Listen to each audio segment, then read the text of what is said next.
सबको नमस्कार।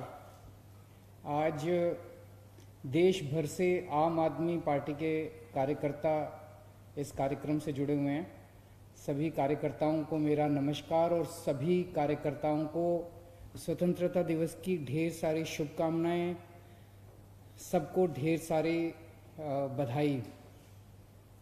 दोस्तों, आज का दिन है जब हम अपने शहीदों को याद करते हैं, भगत सिंह को याद करते हैं, सुखदेव को याद करते हैं, राजगुरु को याद करते हैं, चंद्रशेखर आज़ाद को याद करते हैं, सुभाष चंद्र बोस को याद करते हैं, अशफाकुल्ला खान को याद करते हैं, जिन्होंने अपनी जान कुर्बान कर दी देश के लिए। हम उन लोगों को याद करते हैं जिन्होंने अपनी पूरी ज़िंदगी देश के लिए लड़ाई लड़ी।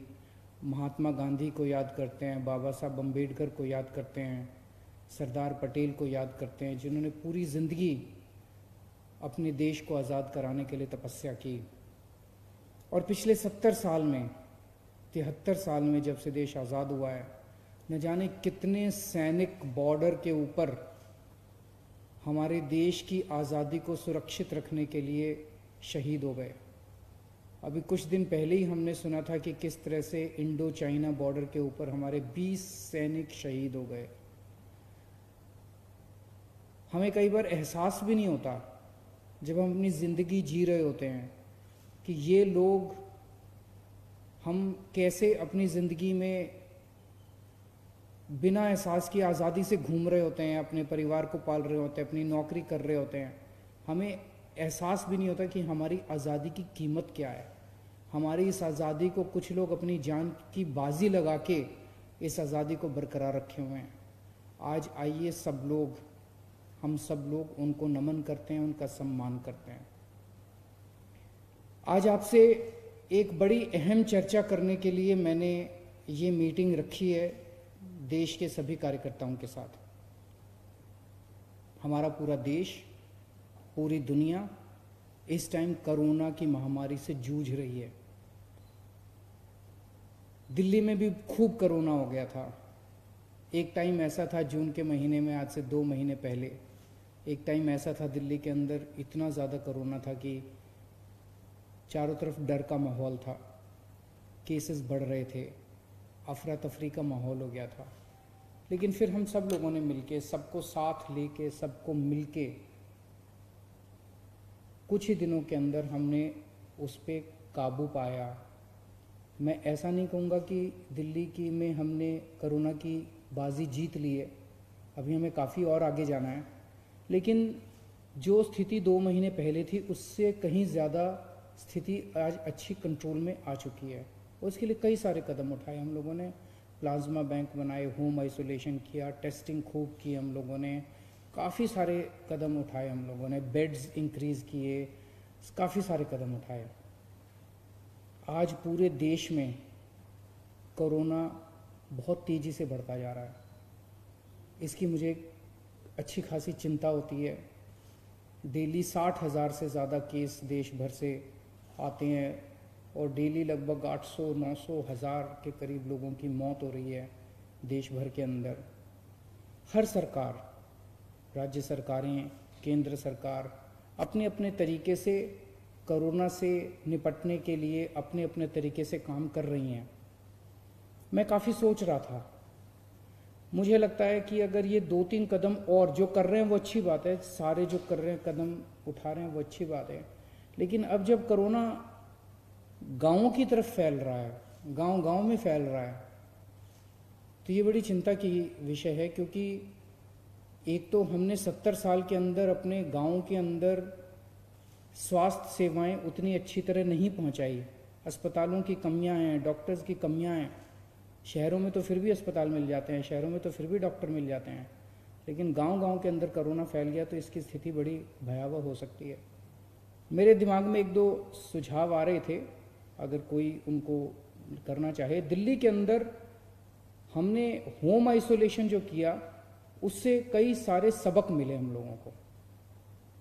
होम आइसोलेशन में एक सबक ये मिला कि अगर आज आपके 10,000 मरीज हैं तो उसमें 1,000 सीरियस होते हैं मान लीजिए, तो 9,000 लोगों को हम घर में उनका इलाज कर देते हैं। अगर ये 10,000 के 10,000 मरीजों को अस्पताल ले जाते तो सोचो 10,000 बेड्स की जरूरत पड़ती, इतने अस्पताल तो थे नहीं। लेकिन अगर 1,000 मरीजों को ये अस्पताल लेके जाएंगे जो सीरियस हैं और 9,000 का इलाज हम घर में कर देंगे तो मेरे 9,000 बेड बच गए हॉस्पिटल के, इतने बेड खाली हो गए। उसी तरह से अगर हम गांव में अगर 3 स्टेप स्ट्रेटजी करें, एक स्टेप कि होम आइसोलेशन को बहुत अच्छा बनाए। होम आइसोलेशन का मतलब ये नहीं है कि अगर आपके माइल्ड सिम्टम है, एसिम्टोमेटिक है तो आपकी जिम्मेदारी से सरकार हाथ धो लेगी, नहीं। होम आइसोलेशन में 2 इंपॉर्टेंट कंपोनेंट होते हैं। होम आइसोलेशन में घर में आपका इलाज हो रहा है, लेकिन रोज सरकारी डॉक्टर्स की टीम आपको सुबह शाम फोन करती है, आपसे आपका हाल पूछती है। अगर आपको कोई दिक्कत हो तो आपको अस्पताल में शिफ्ट कर दिया जाता है। तो ये डॉक्टर्स की टेली काउंसलिंग बहुत ज़रूरी होती है। और दूसरा, जितने लोग होम आइसोलेशन में सबको ऑक्सीमीटर दिया जाता है कि अगर वो अपनी ऑक्सीजन नापता रहे, अगर ऑक्सीजन कम हो जाए तो उसको शिफ्ट किया जा सके। तो एक तो होम आइसोलेशन अगर कर दिया जाए तो जितने माइल्ड और एसिम्टोमेटिक है वो सब लोग अपने घर के अंदर उनका इलाज होता रहेगा। दूसरा, अगर हर गांव में सरकारें ऑक्सीमीटर का इंतजाम कर दे और 2-4 सिलेंडर भेज दे, मान लीजिए पंचायत है, पंचायत घर में भेज दे, तो जिन जिन लोगों की ऑक्सीजन कम होगी उनको वहीं पे ऑक्सीजन दे के उनकी जान बचाई जा सकती है। लेकिन अगर फिर भी कोई और सीरियस होता है तो फिर उसको शहर के या डिस्ट्रिक्ट के या जिले के अस्पताल में शिफ्ट किया जा सकता है। तो ये मैं अपने अनुभव से मेरा ये सुझाव है, ये कोई ज़रूरी नहीं, लेकिन सभी सरकारें अपना अपना अच्छा काम कर रही हैं और मैं उम्मीद करता हूँ कि जल्दी पूरे देश को कोरोना से मुक्ति मिलेगी। आज सभी कार्यकर्ताओं से मैंने अपील करने के लिए ये आपके साथ संवाद रखा है। सरकारें अपना काम कर रही है, सभी सरकारें अपना अपना काम कर रही है, लेकिन समाज इस टाइम अपनी जिम्मेदारी से भाग नहीं सकता। हम सब लोगों की भी जिम्मेदारी है, हम सब लोगों की भी जिम्मेदारी है कि हम आगे बढ़ के एक दूसरे की जान बचाने की कोशिश करें इस महामारी के दौरान। क्योंकि जैसा मैं पहले भी कहता रहा हूं कि कोई भी एक सरकार अकेले इस महामारी से नहीं निपट सकती, सबको साथ आना पड़ेगा, समाज को भी साथ आना पड़ेगा, सभी सरकारों को भी साथ आना पड़ेगा, सभी संस्थाओं को भी साथ आना पड़ेगा। तो आज मेरी आम आदमी पार्टी के सभी कार्यकर्ताओं से, सपोर्टर्स से, डोनर्स से, सब लोगों से अपील है, या आप आम आदमी पार्टी के नहीं भी हैं, जो भी देश के बारे में सोचते हैं, समाज के बारे में सोचते हैं, उन सब लोगों से अपील है कि हम ये प्लान कर रहे हैं कि ज़्यादा से ज़्यादा हर गांव में, ज़्यादा से ज़्यादा गांवों के अंदर, देश भर में ज़्यादा से ज़्यादा गांवों में, हर गांव में एक एक व्यक्ति को एक एक ऑक्सीमीटर देके उस गांव की जिम्मेदारी दे दी जाए। ये पूरा समाज की तरफ से है, ये पूरा ये प्राइवेट एफर्ट है, इसमें कोई सरकारी हस्तक्षेप नहीं है। तो एक गांव के अंदर मान लीजिए एक व्यक्ति को ऑक्सीमीटर दे देते हैं और पूरे गांव के अंदर पर्चा बांट के कह देते हैं भाई अगर किसी को भी बुखार हो, किसी को भी सांस लेने में तकलीफ हो, किसी को भी खांसी हो तो वो बता दे और ये व्यक्ति अपना ऑक्सीमीटर उनके घर पहुंचा देगा और वो अपनी ऑक्सीजन की जांच कर सकते हैं। उस व्यक्ति को अपनी कोरोना के तो जांच करानी चाहिए, वो तो सरकार जांच करेगी, जहां भी जांच केंद्र होंगे वहां जाके वो अपनी जांच कराएगा। लेकिन कई जगह, कई राज्यों के अंदर जांच फैसिलिटी तक पहुंचने में मान लीजिए देर लग जाए, जांच के नतीजे आने में देर लग जाए, तो ऑक्सीमीटर से अगर पता चल जाए कि उसे ऑक्सीजन कम हो रही है तो तुरंत उसको नज़दीकी अस्पताल में ले जाके कम से कम ऑक्सीजन देके उसकी जान बचाई जा सकती है। सबसे ज़्यादा प्रॉब्लम कोरोना में ऑक्सीजन की होती है, ऑक्सीजन के लेवल कम हो जाते हैं और आदमी की डेथ हो जाती है, मोस्टली केसेस में यही होता है।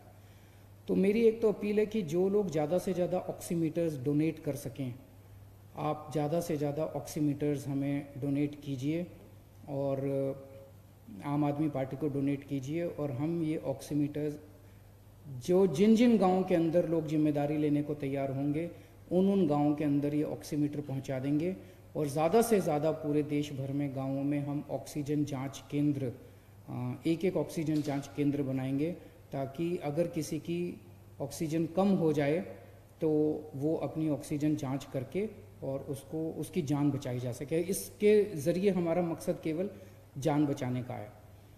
इसमें क्या क्या हिदायतें बरतनी है वो सारी हम ट्रेनिंग कर देंगे कि कहीं उसको ऑक्सीमीटर को सैनिटाइज कैसे करना है, अपने को कैसे बचाना है, मास्क पहन के कैसे जाना है। मान लीजिए कभी आप जांच करें और आपको ही कोरोना ना हो जाए, इन सब चीज़ों की हम अलग से एक्सपर्ट्स के साथ बैठ के हमने पूरी प्लानिंग करी है, वो सारा हम अलग से बता देंगे। तो दो चीज़ें हैं, एक तो अगर आप ऑक्सीमीटर दान करना चाहते हैं तो आप हमें बताइए, और दूसरा ये कि अगर आप किसी गांव में रहते हैं और आप अपने गांव की जिम्मेदारी लेना चाहते हैं तो आप हमें बताइए। जितने भी आम आदमी पार्टी के स्टेट अध्यक्ष हैं, स्टेट कोऑर्डिनेटर्स हैं, डिस्ट्रिक्ट जिला अध्यक्ष हैं, उन सबको आज मैं जिम्मेदारी सौंप रहा हूँ कि आपके अंडर में आने वाले जितने भी ज़्यादा से ज़्यादा गांव के अंदर आप ये ऑक्सीजन जांच केंद्र खोल सकते हैं, आप ज़रूर खोलिए और ज़्यादा से ज़्यादा लोगों की जान बचाने की कोशिश कीजिए। कल मेरा जन्मदिन है, मैं जन्मदिन नहीं मना रहा कल, सो मेरी आप सब लोगों से विनती है, कई लोग अपने आशीर्वाद देने के लिए, शुभकामनाएं देने के लिए घर पे आते हैं, तो प्लीज़ मेरे घर मत आइएगा कल। इसमें बुरा मत मानिए, आप अपने अपने घर से मुझे आशीर्वाद भेज सकते हैं, अपने अपने घर से मुझे शुभकामनाएं भेज सकते हैं। और लेकिन मैं जन्मदिन नहीं मना रहा, मैं आपको केक नहीं खिलाऊंगा, लेकिन मैं आप लोगों से मुझे गिफ्ट चाहिए, और वो गिफ्ट यही है कि जो लोग जितने ऑक्सीमीटर आम आदमी पार्टी को डोनेट कर सकते हैं, आप प्लीज़ डोनेट कीजिए। और जो जो लोग अपने अपने गांव की, अपनी अपनी कॉलोनी की जिम्मेदारी ले सकते हैं, आगे बढ़ के जिम्मेदारी लीजिए और ऑक्सीजन जांच केंद्र अपने गांव में, अपने इलाके में शुरू कीजिए, ताकि लोगों की जान बचाई जा सके। हमें अपने लोगों की जान बचानी है, एक एक जान कीमती है हम लोगों के लिए। कुछ लोगों ने ऑलरेडी, मैं जब इसकी प्लानिंग कर रहा था, नंबर वो भेजे हैं। डॉक्टर निज्जर हैं अमृतसर से, वो 500 ऑक्सीमीटर डोनेट कर रहे हैं। नीना और अजय मित्तल हैं, वो भी 500 ऑक्सीमीटर डोनेट कर रहे हैं। मोहन दसारी हैं बेंगलोर से, वो 250 ऑक्सीमीटर डोनेट कर रहे हैं। वैभव महेश्वरी हैं लखनऊ में, वो 300 ऑक्सीमीटर डोनेट कर रहे हैं। और भी बहुत सारे लोग मैसेजेस कर रहे हैं और डोनेट कर रहे हैं, मुझे बहुत खुशी है। जैसा मैंने कहा कि सभी सरकारें अच्छा काम कर रही हैं, सभी सरकारें पूरी कोशिश कर रही हैं। हमारा मकसद इस पूरी एक्सरसाइज के ज़रिए किसी की भी कमी निकालने का नहीं है, सरकार के एफर्ट्स में और हाथ बढ़ाने का है, हाथ बटाने का है। तो हम सब लोग मिलके अपनी तरफ से कोशिश करेंगे कि हमारे देशवासियों की ज़्यादा से ज़्यादा जान बचाई जा सके। नमस्कार, जय हिंद, और फिर से एक बार सब लोगों को स्वतंत्रता दिवस की बहुत बहुत शुभकामनाएं।